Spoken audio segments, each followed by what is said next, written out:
Well, howdy there, Internet people. It's Bo again. So, today we are going to talk about a little bit of deja vu that I'm sure a lot of people are feeling. I mean, the imagery even looks pretty similar. We're going to talk about Brazil, and we're going to talk about what the events down there can teach us in the United States, and pretty much everywhere else as well, because something happened. If you missed it, we got a replay. The supporters of a losing far-right authoritarian politician, a politician who claimed he didn't lose, who riled up his supporters on social media and then fled. Those supporters stormed the Capitol in Brazil, where Congress meets, and the Supreme Court, and the presidential palace. Hundreds were arrested. Chaos ensued. The authorities are saying that everybody will be brought to justice. It all sounds really familiar, right? And it really did. It looked pretty similar. Different colors, but it looked pretty much the same. Because it was pretty much the same. There are a couple of lessons that are readily apparent from this. The first, and maybe the most important for some people, is that the rhetoric and imagery that gets used in the United States to stir up the far right, it's not special. It's just nationalism. It's transferable to countries all over the world. That stirring of false patriotism, it's easy to manufacture.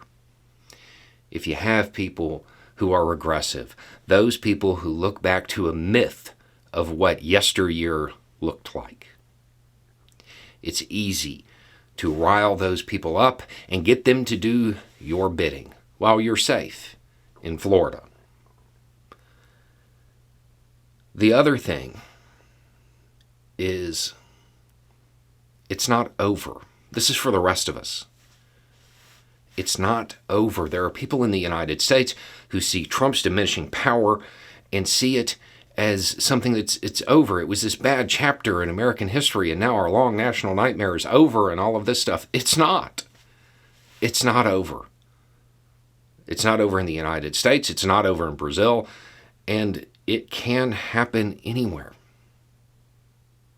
This far-right authoritarian style of leadership is easily mimicked. They all got their plays from the same people back in the 30s and 40s. Those who stormed the buildings down there, they were called fascist by a lot of people. It's all the same. And it's not over. This fight continues. We can't just pretend that it stopped. With everything that we've seen in the United States recently, it should be abundantly clear that it is not over. That style of leadership, it will transfer to the next Xeroxed copy of Trump, because there wasn't that resounding defeat. And this will go on and on until they win, or there is that resounding defeat. This is one of those times when the polls matter. It will keep happening. Anyway, it's just a thought. Y'all have a good day.